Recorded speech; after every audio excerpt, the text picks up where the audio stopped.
Bonjour, bienvenue sur jean-pierre-villade.com. Je vous propose un nouveau tutoriel sur EBP Pay Pro OpenLine sur la création d'une fiche salarié. Vous pouvez créer un salarié de différentes façons, soit au niveau de l'écran de démarrage, ici avec le bouton salarié, ou directement par le menu salarié, salarié et tous les salariés. Donc au début, lorsqu'on crée le dossier, il n'y a pas de salarié, et vous faites ajouter. Donc nous allons voir directement avec l'écran de démarrage. Donc je clique sur le bouton salarié. Je reviens, vous voyez, donc à tous les salariés et je vais faire ajouter.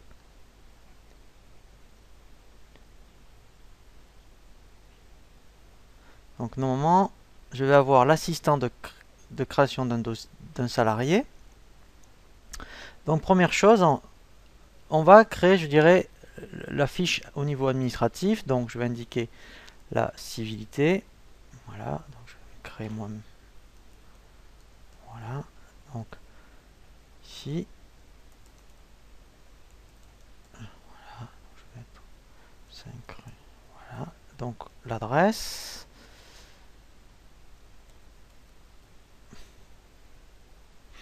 Donc ensuite, donc tout ce qui est téléphone et email. Après, donc tout ce qui est date de naissance, la nationalité. Alors, pour le numéro de sécurité sociale, donc si vous le connaissez ici, soit si c'est admettons un salarié que vous venez juste de créer et on vous le communique plus tard, vous pouvez mettre ici provisoire. Alors même si vous ne mettez rien, ce n'est pas bloquant au niveau de la création d'une fiche salariée. Donc ensuite, après, vous indiquez la situation familiale, le nombre d'enfants, alors et le nombre d'adultes. Alors ça, c'est intéressant par rapport après si au contrat de prévoyance. Si vous avez un contrat de prévoyance entreprise qui éventuellement, en fonction de la couverture, dépend de la situation familiale, du nombre d'enfants et du nombre d'adultes à charge. Ensuite, au niveau de l'onglet contrat, donc là je vais indiquer la date dans l'entreprise. Donc là je suis sur un dossier de janvier 2014, mais si admettons vous venez de prendre EBP Pay alors que vous aviez déjà des salariés, vous pouvez très bien mettre, admettons, une date antérieure. Donc je vais mettre, admettons, 01 1990. Voilà, la date dans le contrat, donc ça peut être la même, la date d'entrée, référence du contrat. Donc là c'est vraiment du texte, hein, vous pouvez mettre ce que vous voulez. Voilà, donc la date d'ancienneté. Donc là ce qui est intéressant, effectivement, là il reprend la date d'entreprise, mais vous pouvez changer la date d'ancienneté. La date dans la profession, donc ça c'est intéressant, notamment si vous êtes dans le bâtiment, que vous avez une prime d'ancienneté qui dépend par rapport à la date d'entrée de la profession, mais pas par rapport à l'entreprise. Si, admettons, voilà, j'étais dans le bâtiment et que j'avais commencé plus tôt, je pourrais très bien mettre 1980. Donc ça, il reprend le nom de l'établissement, donc qui était comme le nom du dossier. Le service, donc ça, voilà, c'est vide par défaut. Vous pouvez créer des services. Alors, c'est facultatif, c'est vraiment intéressant éventuellement pour les éditions. Donc là, je vais mettre un code. Voilà, et ici, je vais mettre, mettons, service comptable. Voilà. Ensuite, le type de contrat. Donc là, c'est là où on indique si vous êtes en CDD ou en CDI. La spécificité du contrat, c'est voilà, donc voilà, s'il y a vraiment un contrat particulier, si vous n'êtes dans aucun cas, voilà, vous mettez 90, salariés non concernés. La caractéristique du contrat, là, si vous êtes à temps plein ou à temps partiel, voilà. Employeur multiple. Donc si vous êtes employeur multiple, voilà, donc il faut l'indiquer. Si vous êtes chez un seul employeur, voilà, vous mettez employeur unique. Le statut catégoriel, donc ça c'est pour la DADSU, vous voyez tous ces codes là, c'est par rapport à des codes demandés par la DADSU, donc si je suis non cadre, admettons, voilà, je vais indiquer celui-ci, sinon si je suis cadre, le premier. Voilà. Taux temps partiel, donc là, si on était temps partiel, mettons à 30%, là je mettrais 30, voilà, c'est le taux du temps partiel. Le taux AT, donc ça, le taux AT, c'est voilà, tous les taux AT qu'il pourrait y avoir dans la société, donc là, si j'ai un seul taux AT, j'indique le premier taux AT. Par rapport au code taux transport, si vous êtes soumis à un taux transport, voilà, vous indiquez le taux transport. Le taux nominal, c'est le taux normal. Voilà, et si vous avez un taux additionnel, ici, vous l'indiqueriez. Ensuite, par rapport au motif d'entrée, donc là je vais indiquer si c'est une embauche, voilà. Donc par défaut, statut présent. La situation administrative, c'est ici où on indique, donc voilà, donc là si je suis dans une entreprise privée, donc j'indiquerai salarié sous contrat de droit privé. La convention collective qui m'est rattachée, on peut avoir éventuellement plusieurs conventions collectives dans une société, notamment dans le bâtiment. Donc si j'étais un ouvrier, là je prendrais, mettons, convention collective du bâtiment ouvrier. Nature emploi, donc là nature emploi c'est facultatif, vous pouvez indiquer, admettons, par rapport à emploi cadre ou non cadre, mais ce n'est pas obligatoire. Voilà, ce qui est obligatoire, c'est le code emploi pour la DADSU, c'est par rapport au code INSEE. Donc là, en fait, voilà, il faut indiquer, voilà, donc si, admettons, je suis, admettons, employé. Donc, dans les catégories, si vous voyez, je clique sur le petit entonnoir, et là, je vais déjà prendre, admettons, employé, administratif, voilà. Donc, si, admettons, je suis comptable, là, je vais mettre, admettons, ici, voilà, celui-ci. Donc là, on verra dans un tuto pour tout ce qui est CDD. Donc là, s'il y avait une date de période d'essai, vous voyez, donc là, je l'indiquerai. Intitulé du contrat de travail, donc là, voilà, si c'est un autre contrat particulier, sinon, voilà, là, je mets le 90, autre contrat. Voilà, donc pareil par rapport à la date première année du contrat, donc là, ça serait le cas par rapport justement si c'est un salarié qui revient plusieurs fois dans votre entreprise au cours de l'année ou dans X années. Donc ça c'est surtout aussi pour les emplois saisonniers. Donc là vous l'indiqueriez. Emploi multiple, donc là si vous n'êtes pas concerné, on indique salarié, situation non connue. Ça, emploi multiple, ça mettons dans des sociétés comme tout ce qui est hôtel, café, restaurant, mettons quelqu'un qui travaille en salle et au même mois qui est, je dirais, en cuisine, c'est un emploi multiple. Donc on peut faire plusieurs bulletins dans le même mois et là on mettrait emploi unique. Donc là même je peux mettre emploi unique si admettons je travaille dans une entreprise à temps plein. Le statut catégoriel, donc là en fait effectivement, donc quand on est non cadre, ici voilà vous mettrez le 06. Voilà. Donc ça c'était pour l'onglet contrat. On verra justement pour tout ce qui est comment gérer la sortie d'un salarié dans un prochain tutoriel. Donc dans l'onglet paye, donc là c'est très important. Il faut absolument indiquer un profil.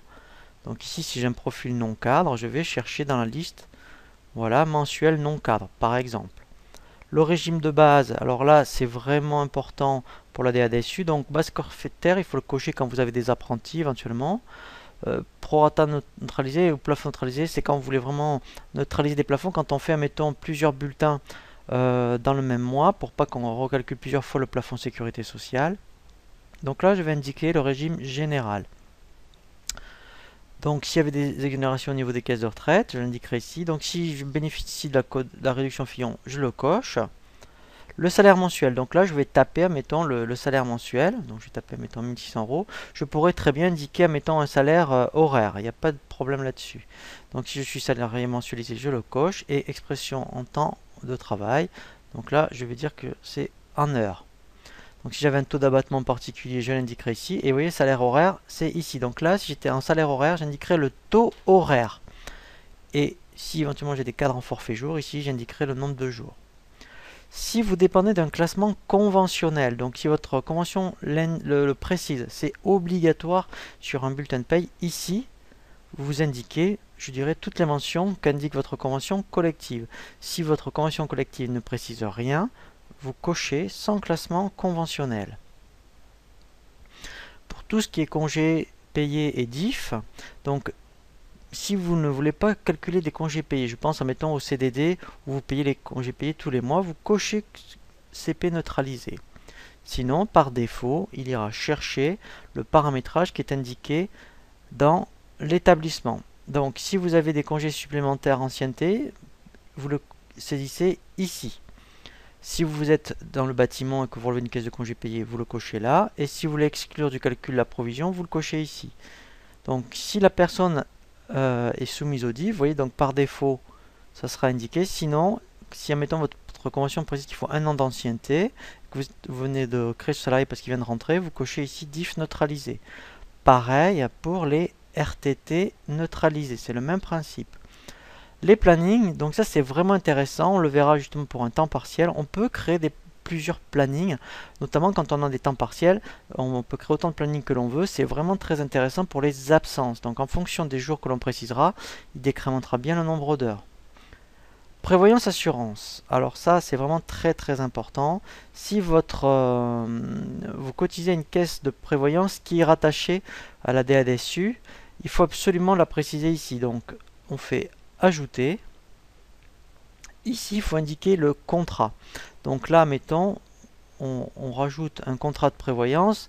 Donc alors là, il faut vraiment avoir le contrat. On indique vraiment la référence du contrat. Donc là, je vais taper... voilà, désignation, mettons, ça, voilà, ça sera, mettons, juste un exemple, hein, prévoyance AG2R, voilà. Code, alors ça, vous ne pouvez pas l'inventer, il faut absolument appeler votre caisse de prévoyance qui va vous donner le code délégataire et le code de population de rattachement. La nature de cotisation spécifique, voilà, donc ça, c'est vraiment quand on a des bases particulières. Si ce n'est pas le cas, vous ne mettez rien. Et l'organisme ici, voilà, donc si dans votre établissement vous avez bien créé la caisse AG2R, il faut absolument le cocher. Donc je fais sélectionner, voilà. Donc là je fais enregistrer. Une fois que j'ai bien créé, voilà, donc là les options c'est pareil, en fonction de votre contrat de prévoyance, il y a eu, par rapport à ce salarié, il y a une option qui a été retenue, donc là il faut l'indiquer ici. Il faut indiquer voilà, le nombre d'ayant droit par rapport à ce contrat, le nombre d'enfants, le nombre d'adultes. Ensuite, effectivement, il faut faire l'affiliation, c'est-à-dire que la première fois que vous rattachez ce contrat, effectivement, c'est par rapport à une affiliation. Là où c'est, donc là, alors là où il faut faire attention, la date d'affiliation, c'était, admettons, si c'est un contrat que vous avez depuis 5 ans, nous sommes en 2014, donc il faudra revenir 5 ans en arrière. Ensuite, effectivement, pour tout changement de ce salarié, donc si ce salarié par rapport à l'option retenue, c'était quand il était marié. Si, admettons, après cette personne est séparée, il faudra refaire un événement. Et là, à l'événement où ça a lieu, donc je dis, voilà, donc là je pourrais mettre, mettons, 01 en février, admettons. Voilà, c'est un exemple. Et là, admettons, il faudra vraiment indiquer le changement, voilà, et indiquer effectivement après qu'est-ce que ça rattache. Voilà, donc ça c'est vrai, effectivement, ça veut dire que maintenant vous devez être au courant des changements de situation du salarié. Voilà, donc ça a une grosse incidence après par rapport à la DADSU. Tout ça, ça s'enregistre dans le fichier DADSU que vous devez envoyer à Net Entreprise. Donc il y a vraiment un tutoriel hein, dédié à la DADSU, mais c'est vraiment très important de bien remplir cet onglet prévoyance pour chaque salarié. Ensuite, l'onglet règlement. Donc là, effectivement, si vous faites des virements, vous indiquez ici la banque de votre société avec qui vous payez le virement. La moyenne de paiement des salaires, là, vous allez indiquer, mettons, virement. Voilà. Et après, effectivement, il faut indiquer par rapport au salarié, justement, la banque du salarié. Donc ici, il faudra indiquer les coordonnées bancaires du salarié. Dans l'onglet bulletin, voilà, donc là pour l'instant je n'ai pas de bulletin, mais ici j'aurai tout l'historique des bulletins qui ont été faits pour ce salarié. Et au niveau des déclarations, voilà, donc là effectivement il faut voir si cette personne voilà, rentre dans l'effectif, voilà, par rapport à tout ce qui est Fillon Construction, par rapport à la DADSU, par rapport à tout ce qui est Pôle emploi. Donc là il faut vraiment bien l'indiquer. Il faut indiquer donc s'il est assujetti à tout ce qui est assurance chômage. Donc ici, assujetti à tout ce qu'AGS. Donc si ce n'est pas un contrat particulier, là on n'indique rien. Lieu de travail différent si établissement, donc là effectivement il faudrait l'indiquer si c'était différent. Tout ce qui est élection prud'homale, donc c'est obligatoire pour la DADSU. Donc là, quand c'est le collège salarié, voilà, il faut indiquer. Donc si vous n'êtes pas par rapport à une section qui est industrie, commerce ou agriculture, vous indiquez activités diverses et vous dites, admettons, collège salarié.